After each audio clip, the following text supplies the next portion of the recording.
THE, People Around the Technology. Bonjour à toutes et à tous, bienvenue dans Spotlight épisode 40, déjà l'épisode 40, et on va débriefer aujourd'hui la WWDC, mais seulement iOS parce qu'il y a beaucoup de choses à dire et j'accueille deux invités de marque, un nouveau dans cet épisode, dans ce podcast, mais que vous avez déjà vu sur nos vidéos Chichi. C'est le responsable adjoint du magasin de Tienchi Label, monsieur Alexandre Besançon. Bonjour Alexandre. Bonjour, merci Brice de m'avoir invité, c'est très écoute, sympa. Merci à toi d'être venu. À ma gauche, ça fait longtemps qu'il n'a pas été dans cet épisode. Il y a eu Michael Jordan 96, il y a eu Zidane 2005 et il y aura désormais Sébastien Konak 2025. C'est le grand retour. Bonjour Seb. Et salut à tous. Comment ça va Seb ? Ça va bien, très bien. Où étais-tu, dis donc ? Tu as bivouaqué dans des montagnes d'Europe, j'ai cru savoir. J'ai bivouaqué dans des montagnes d'Europe, même d'Europe française, on va dire. Donc oui. Alex, t'as regardé la keynote hier soir ? Keynote d'ailleurs, il faut dire le keynote. Exactement, tout à fait. Alors, qui était quand même plutôt riche en contenu. Tiens, on va approcher un petit peu ton micro. Riche en contenu. Il y a eu... Alors, on va rentrer dans le vif du sujet. On en était à iOS 18, si je ne m'amuse, WatchOS 11, iPadOS, macOS 15. Et aujourd'hui, Apple remet, entre guillemets, les compteurs à plat puisqu'on passe sur 26 partout. Alors, pourquoi 26 ? Alors, je pense qu'ils veulent un petit peu uniformiser la présentation. Effectivement, il y a trop de différences sur macOS, iPadOS, etc. Donc, je pense qu'ils veulent uniformiser pour que ça soit plus simple à comprendre pour le client et du coup mettre 26 pour 2026. Alors, pourquoi ils n'ont pas mis 2025 ? Pose la question. C'était un petit piège parce que c'est relativement clair. Je le sais parce qu'effectivement, non mais je le savais, je voulais te tester un petit peu, mais c'était une question pas piège du tout. Non, en fait, c'est parce que tout simplement, les systèmes d'exploitation sont annoncés en septembre. Le temps qu'ils soient disponibles en général, c'est fin septembre et tu les utilises la plupart du temps sur l'année suivante. Donc, on part maintenant sur iOS, macOS, iPadOS, tvOS, VisionOS. Alors VisionOS, HomeOS peut-être. Et HomeOS un jour peut-être, mais VisionOS, on en parlera dans un autre épisode où on va... Là aujourd'hui, on va parler que d'iOS et on fera un épisode où on va parler de macOS, iPadOS, où il y a beaucoup de choses à dire. Et VisionOS, hier soir, en regardant la conférence, j'ai dit, bon, il n'y a pas grand-chose à dire dans le podcast, mais finalement un petit peu. Il y a quand même des choses assez intéressantes. On va donc parler aujourd'hui d'iOS 26, donc évidemment, comme d'habitude, qui sera disponible avec les nouveaux iPhones en septembre, ainsi que les mises à jour. Alors, il y a déjà les versions bêta que peuvent installer les développeurs. Monsieur, tout le monde peut l'installer, mais comme on dit tout le temps, ce n'est pas recommandé. Pas tout à fait. Pour l'instant, c'est des versions purement bêta pour les développeurs. Les versions publiques sortiront courant juillet. Et d'après les premiers retours, je déconseille fortement à quiconque n'est pas développeur d'installer ces versions-là, qui sont pour l'instant des véritables bêtas. On a déjà eu des clients ce matin qui sont venus pour des problèmes. Voilà. Ah, déjà, parce qu'on enregistre ce podcast, il est 11h37, le 10 juin. En 1h30, il y a déjà des clients qui ont installé la bêta. Oui, on a eu un premier client, effectivement, où ça a mis en carafe son iPad. C'est hyper bien qu'un responsable de boutique signale ça, parce que voilà, on peut se dire, après tout, ça y est, c'est distribué. C'est pas public, et quand ce sont des versions publiques, ça reste sous le label bêta, c'est-à-dire avec tous les risques que ça comporte. Exemple, il y a une mise à jour très intéressante et très prometteuse pour les AirPods qui va sortir. Elle est déjà disponible. Sur les AirPods, on ne peut pas revenir en arrière. Sur un Mac ou un iPhone, on peut le restaurer. l'AirPod, vous mettez une bêta, ça ne marche pas. Vos AirPods, jusqu'à ce que la version finale sorte, vous les avez plus.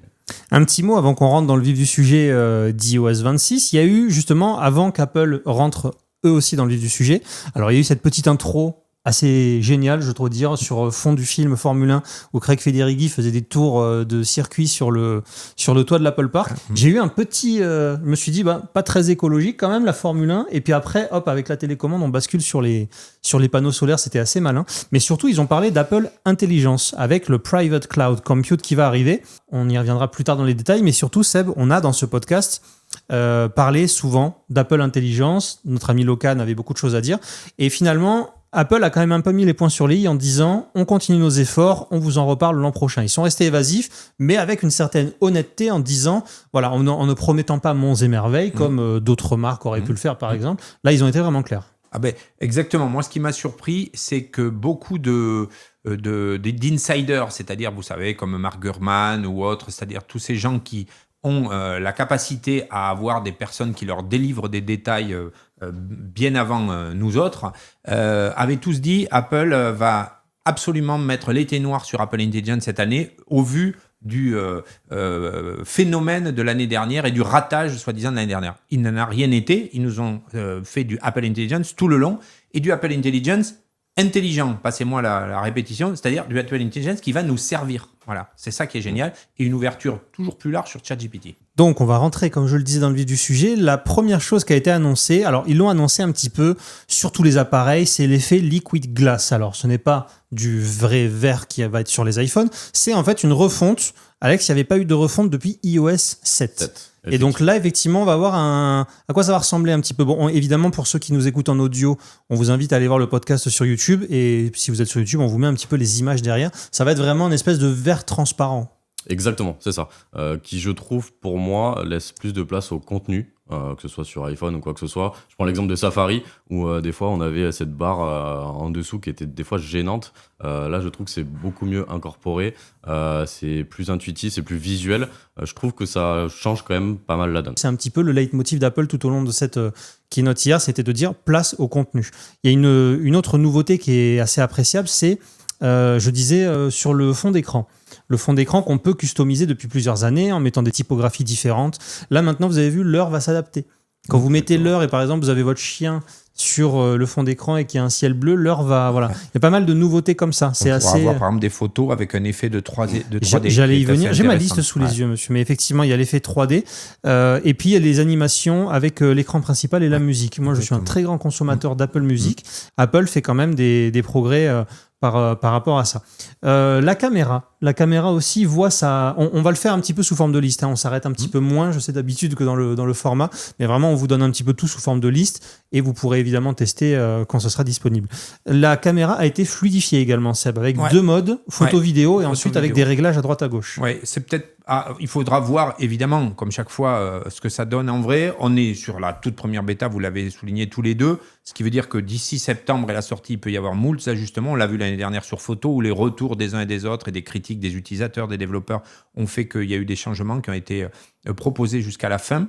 Mais effectivement, là au moins, on aura deux modes, la photo d'un côté et la vidéo de l'autre. Et quand vous êtes dans l'un ou l'autre de ces modes, vous avez accès à un menu pop-up assez bien fait d'ailleurs, de ce qu'on a pu en voir, qui vous permet, lui, de choisir si vous voulez faire des photos portraits, du panoramique, etc.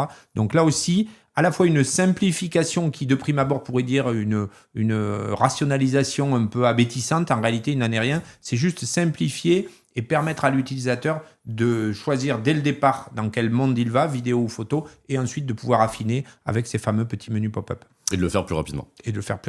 Il y a une chose qui n'a pas été... alors peut-être que c'est moi qui suis passé à côté, messieurs, vous allez pouvoir m'éclairer un petit peu. On a peut-être trop parlé tous les deux par message pendant le truc, mais il est possible. Moi j'ai essayé de te parler sans quitter l'écran des yeux, mais il est possible qu'on soit passé à côté. C'est vrai que moi j'ai un grand écran à la maison, j'ai un 49 pouces avec 3 fenêtres, j'avais le keynote, j'avais mes notes et j'avais les messages avec Seb à côté où on réagissait en direct. Mais à un moment donné, j'ai dû quand même aller sortir la pizza du four et je n'ai pas vu, ou en tout cas je n'ai pas vu... C'est pas une métaphore, hein. Non, c'est parce que c'était à 19h.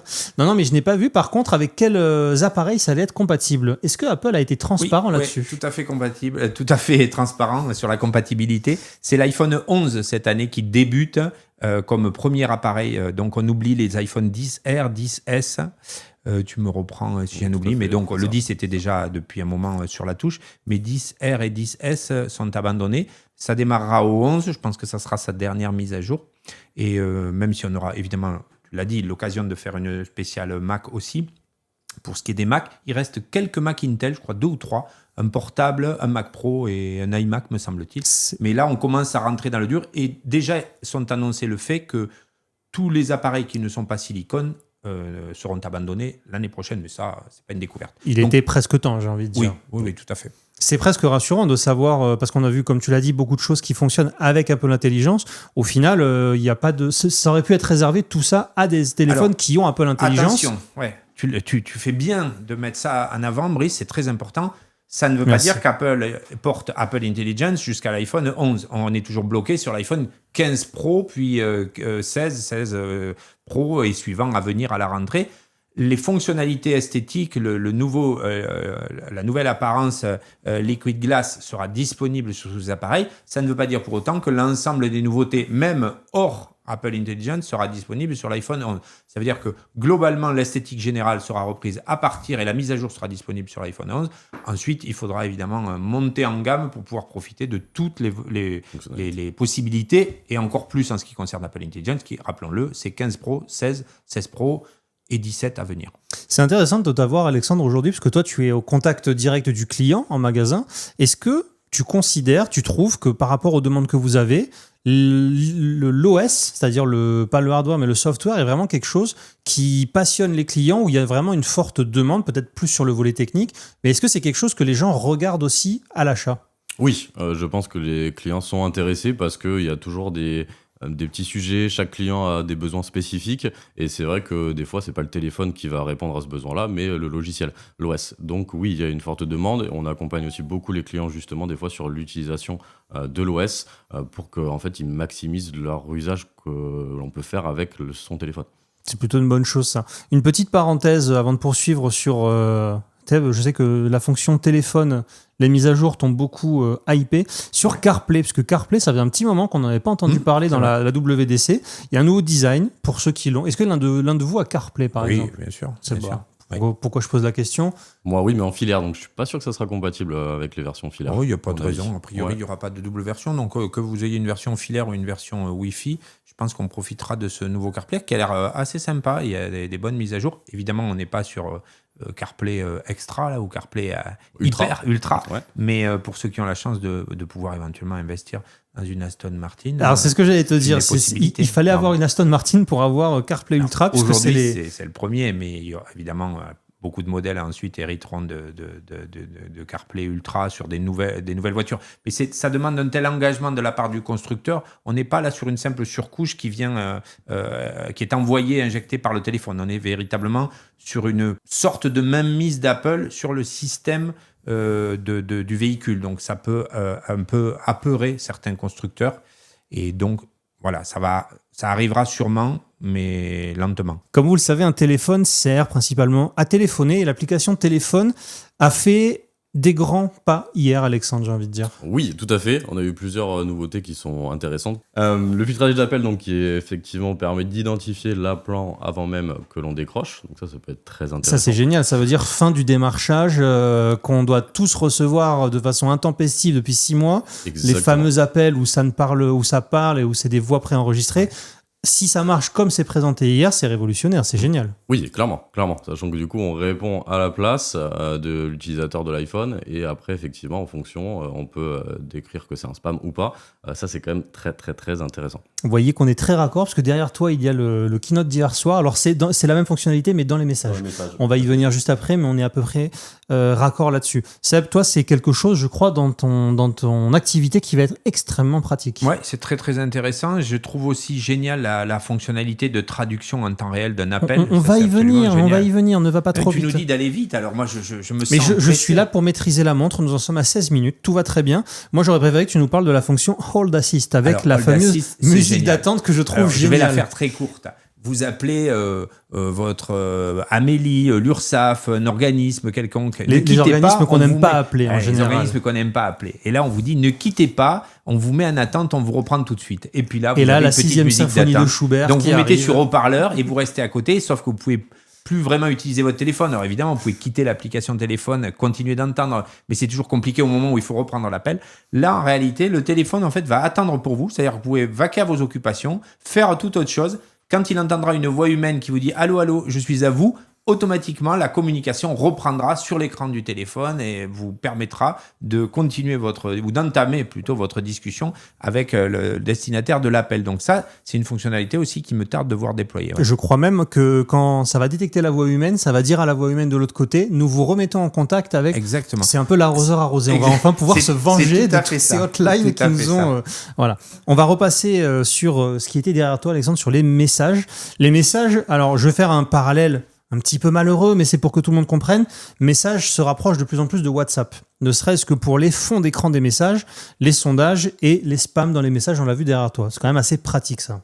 Tout à fait. Ça fait du bien que ça arrive sur Message parce que même si beaucoup d'utilisateurs peuvent utiliser aujourd'hui WhatsApp, moi je suis un fidèle partisan de Message et je préfère largement Message. Et je trouve que justement tous ces petits ajouts là supplémentaires font du bien pour communiquer au quotidien avec nos proches, qu'ils soient sur iPhone ou autre. Il y a vraiment deux écoles. Hein. Il y a ceux qui disent, dès que tu as un petit projet, vas-y, je fais un groupe WhatsApp.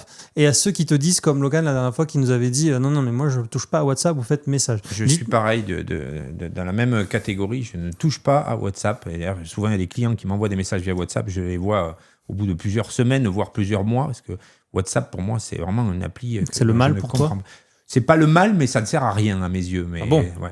D'accord. Je suis message à fond. Et d'autant plus maintenant qu'il est compatible RCS, où il n'y a plus réellement de bannissement des personnes qui utilisent un Android ou autre. Ouais. Bah écoutez, dites-nous dans les commentaires si vous êtes plus groupe message ou groupe WhatsApp. C'est assez intéressant. C'est pas histoire de générer du trafic. C'est surtout pour voir en fait la tendance qui se dégage. La plus utilisée au monde, le message, de par le nombre d'utilisateurs d'iPhone, devant WhatsApp.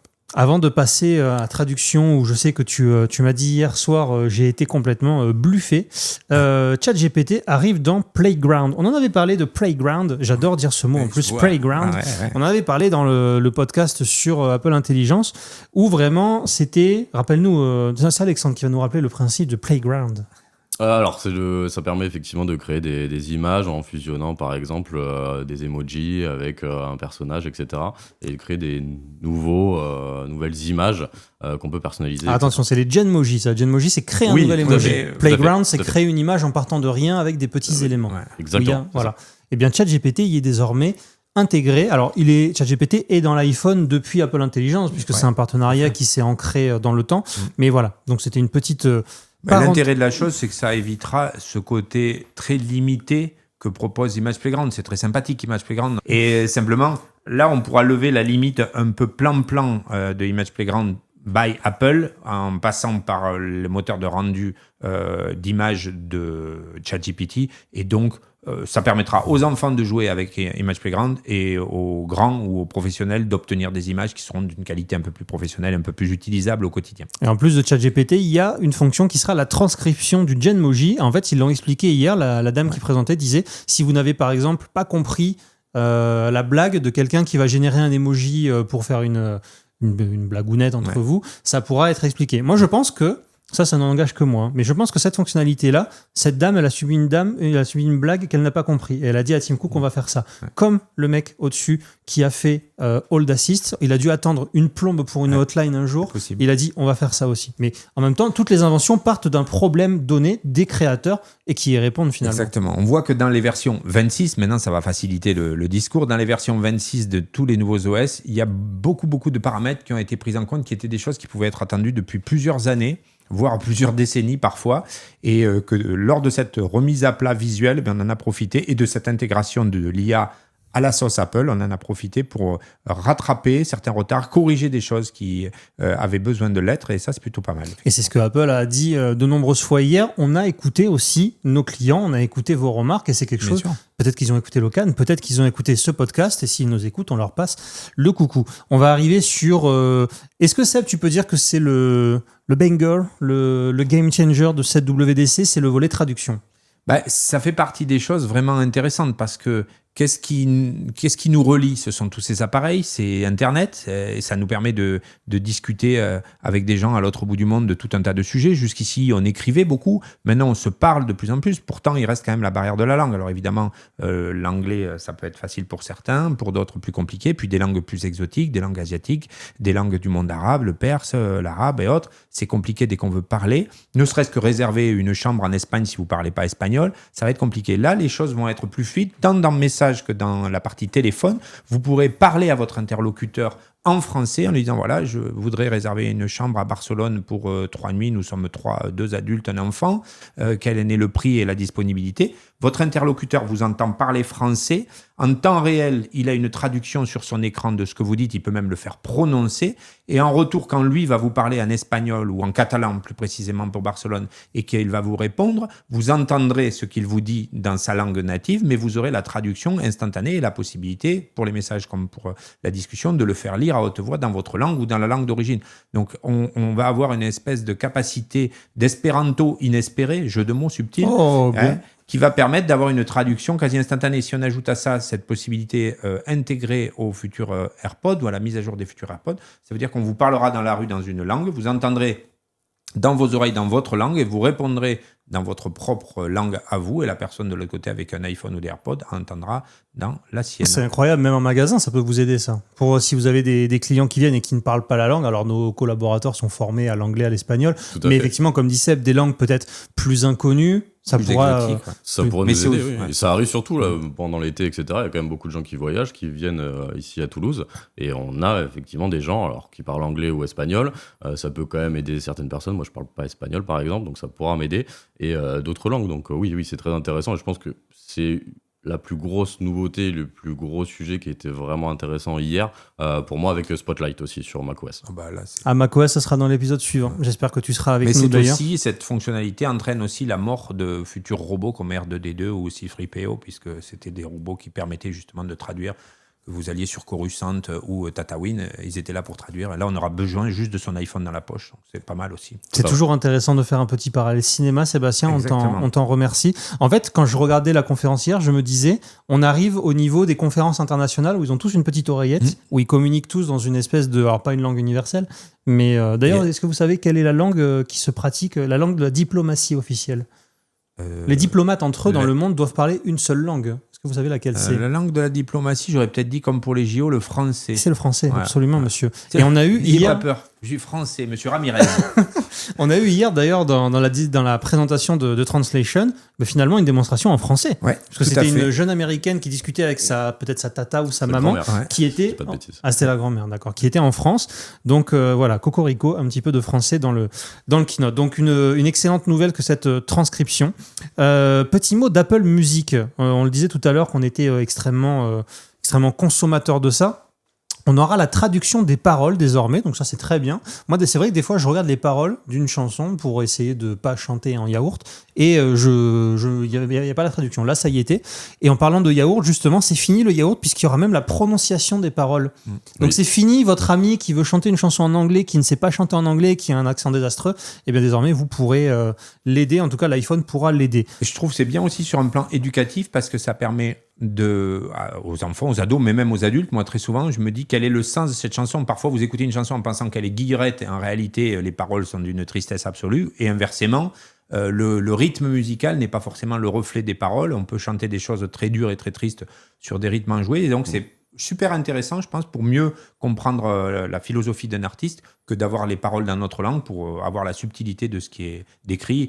Évidemment, quand on sera sur du rap côte ouest à base de N et de Côte F-word, ouest. ça sera plus compliqué ou plus simple de comprendre sans traduction. Mais pour tout le reste, ça peut être très intéressant. C'est bien que tu nous as sorti du rap Côte Ouest. Côte Ouest, c'était une série dans les années 90, non? Série sur Je sais TF1. pas, moi, j'étais déjà dans le monde du travail dans les années 90. Mais c'est vrai que quand j'étais au collège, moi je prenais la pochette d'albums d'Eminem, je regardais les paroles et je m'amusais à les traduire. Et c'est vrai que tu enrichis ton vocabulaire un petit peu comme ça. Clairement. Donc Et voilà. si tu arrives à débiter au même rythme qu'Eminem, c'est là que tu as Ah, une très ça, bonne c'est- maîtrise de la langue. Ah, c'est un artiste exceptionnel. Mais pour corroborer ce que tu dis, effectivement, Seb, je crois qu'il y a une des chansons, c'est Hotel California, que tu dois bien connaître. Tu vois, je t'imagine danser dans une patinoire comme Sophie Marceau dans la boum sur Hotel California. Roule, ça s'appelle. Et la boîte de roule, nuit. exactement. Et je pense, Hotel California, il me semble que c'est une chanson sur un sujet, qui est une chanson Ouais. entraînante. Le sujet, je crois que c'est Une espèce quelqu'un de- en prison, ouais. il y a de la drogue, il y a des choses Ouais, comme ouais. ça. Donc effectivement, tu as raison, c'est très intéressant. On va parler, vous voyez, on est à 26 minutes, hein, mine de rien, le temps file et on va réussir à tenir notre demi-heure. Plan a été mis à jour également. Il y aura Visited Places qui vous rappellera, là vous avez été. Ça, c'est génial. Ça, c'est super bien. Ouais. Le fait de pouvoir. On sait qu'on peut mémoriser son travail et son domicile ou ses domiciles dans Plan. Là, on va pouvoir faire en sorte que l'IA d'Apple Intelligence retienne des endroits où vous vous rendez souvent. Et donc, c'est ça véritablement qu'on attend d'Apple Intelligence, c'est d'être proactif. C'est dire, vous avez un rendez-vous là, vous passez à côté de ça. J'ai vu une note ou un rappel qui demandait ça, vous n'en êtes pas loin. Le Graal, ça sera ça, c'est que cette IA d'Apple soit capable d'aller fouiner un peu partout dans votre téléphone pour vous rappeler certaines choses. Et là, Plan, par exemple, va permettre de faire ce genre de choses. Et ça, c'est super intéressant, parce qu'il viendra se coupler, comme c'est un peu le cas aujourd'hui avec Journal que sûrement pas grand monde utilise. Moi, j'adore cette appli.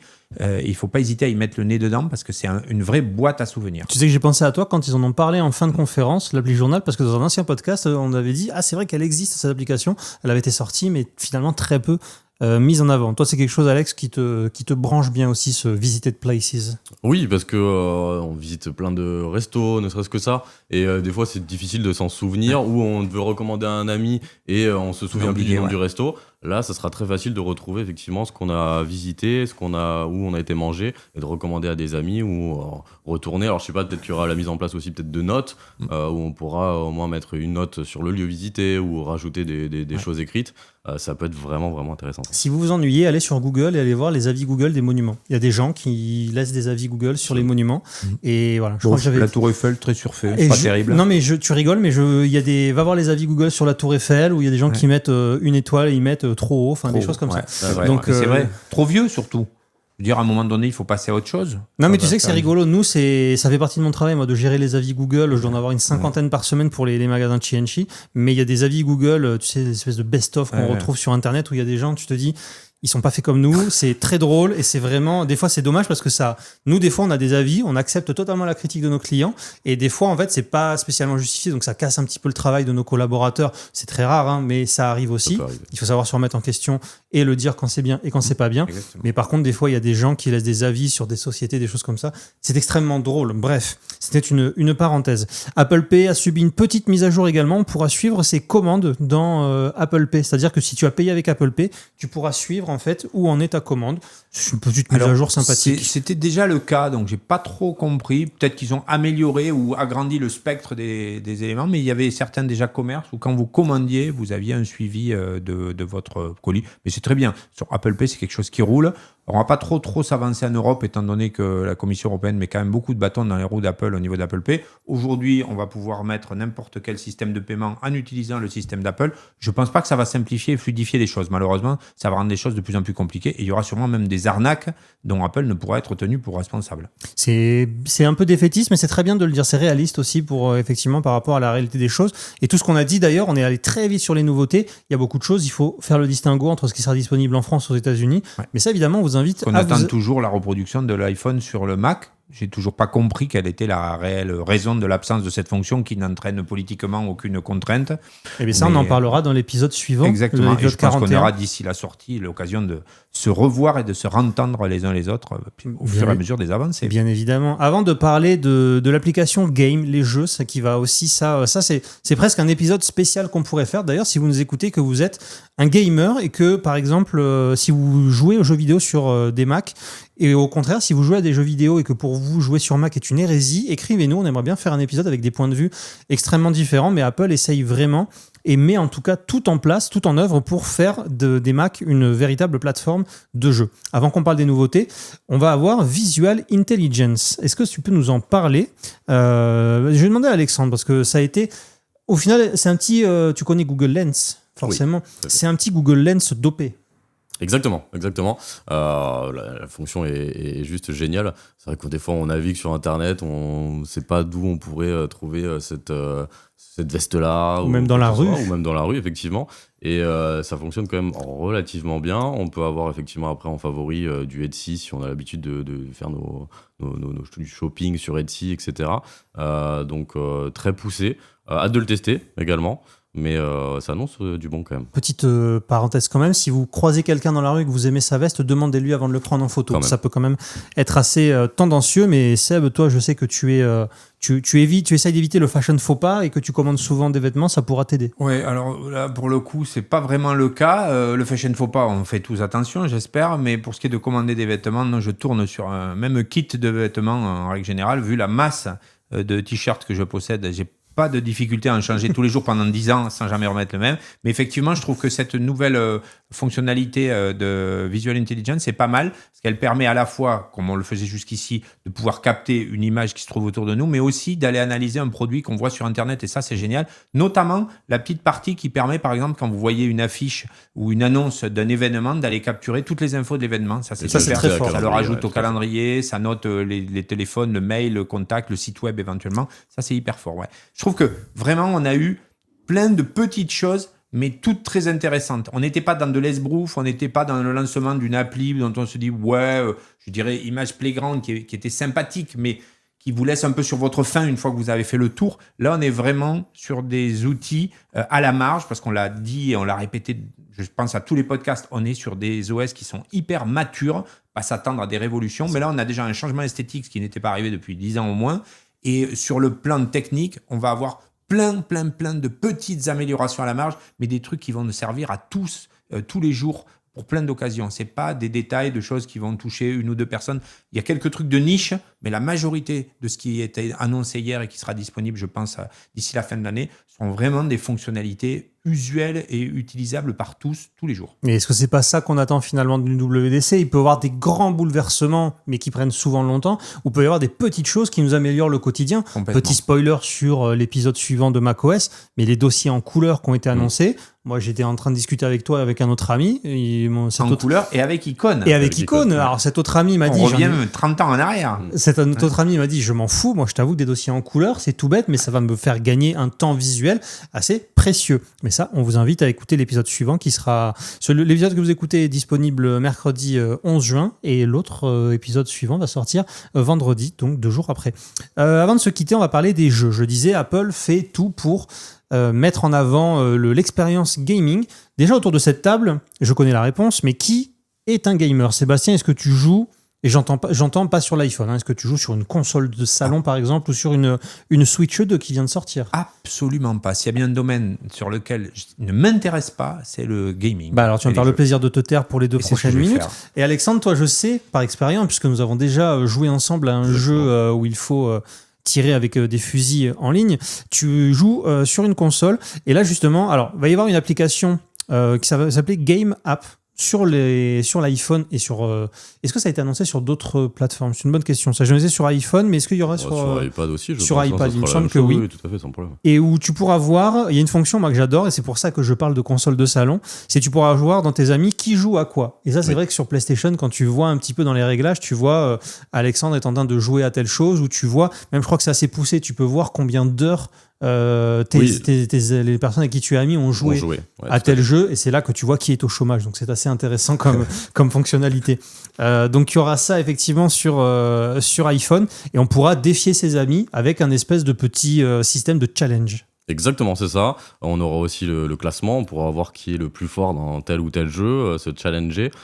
C'est sympa. On aura aussi la partie de visualiser les jeux auxquels on joue le plus souvent, etc. C'est pas mal. Je suis pas un gros gamer sur iPhone ou sur même Mac, mais je trouve ça bien pour les gens qui jouent au quotidien sur le téléphone. Il y en a énormément. Donc au moins, ça leur permet d'avoir effectivement un classement, que ça soit un petit peu plus aussi amical pour jouer entre nous, quoi. Apple l'a annoncé, il y a 1 demi-milliard de personnes qui jouent à des jeux sur leur... ils n'ont pas dit 500 millions. Je trouve ça effectivement plus classe de dire 1 demi-milliard. Ça claque nettement plus. Mais si on est arrivé à 35 minutes, je vais quand même, puisque je t'ai demandé de te restreindre et que tu l'as magnifiquement réussi, Seb, te laisser le mot de la fin sur cette iOS 26.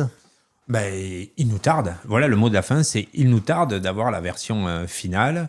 Et pour ça, il faudra attendre le mois de septembre. L'automne, alors, l'automne chez Apple, on sait ce que c'est. C'est vraiment, ça peut être jusqu'au dernier jour de l'automne. Donc, je pense que normalement, on sera comme d'habitude fixé, je dirais, vers la fin septembre ou tout début du mois d'octobre. Et c'est vrai que ça fait vraiment envie et de pouvoir avoir toutes ces nouveautés, de pouvoir exploiter le matériel actuel. C'est ça aussi qui est intéressant, c'est de se dire que tout ça ne nécessitera pas forcément de gros investissements, de changer d'appareil, mais va profiter à beaucoup de gens, puisqu'on l'a dit, sur l'iPhone, on en reparlera pour les autres plateformes, on est disponible à partir de l'iPhone 11, donc c'est quand même un appareil qui est sorti il y a quelques années maintenant, et c'est bien, il faut saluer le fait qu'Apple fasse un effort pour maintenir le plus longtemps possible à la surface des appareils qui coûtent relativement cher et qui risquent de coûter de plus en plus cher vu la politique américaine actuellement. Donc, c'est l'impatience qui est le maître mot pour moi jusqu'à la rentrée. Écoute, ce sera le mot de la fin. Il nous tarde de Dijon. Merci Alexandre. C'était un plaisir de t'avoir avec nous pour ce premier épisode. Merci très content de... Moi, ça fait 8 ans que je travaille avec toi. C'est la première fois qu'on fait un épisode comme ça. Exactement. Et j'espère que ce ne sera pas le dernier. Sébastien, merci. Toi, tu es un régional de l'étape. Tu étais là depuis le début. Merci à vous. Merci. Laissez-nous 5 étoiles et laissez-nous des commentaires sur cet épisode, ce que vous en avez pensé. Si vous aimez bien ce format, alors là, c'est un format WDC, évidemment. On a un peu tout envoyé à la volée. Dites-nous si vous voulez qu'on prenne plus notre temps la prochaine fois, si vous voulez le retour des formats d'1h30. Peut-être qu'il y a un podcast dédié sur une partie spécifique. Mais N'hésitez ça, pas sur c'est- YouTube, mettez des pouces, ça c'est hyper important parce que Exactement. ça améliore évidemment Le référencement, bien sûr. le référencement et l'algorithme. Et n'hésitez pas à vous abonner, évidemment, aussi bien sur Apple Podcast que sur YouTube ou les autres plateformes sur lesquelles nous sommes disponibles pour améliorer aussi notre reconnaissance. Mais c'est vrai que ça fait. Moi, je suis très mal à l'aise de dire cette phrase de youtubeur commenter, liker, partager. non, ouais, J'ai l'impression que voilà. Mais c'est vrai que C'est aussi pour en- ça qu'on fait ça, c'est pour échanger. On n'est pas là pour s'exposer ou exposer notre avis, mais pour avoir aussi un dialogue avec les auditeurs. on fait ça pour échanger. C'est vrai que moi, mon travail, c'est de créer du contenu pour notre public. Et c'est vrai que plus il nous fait de retour, mieux on peut orienter ce contenu. Exactement. Fin de la parenthèse. Merci Seb. Merci Alexandre. Merci à bientôt. tous de nous avoir à tous. écoutés. Ciao, ciao. À vous les studios. À vous Cognac G.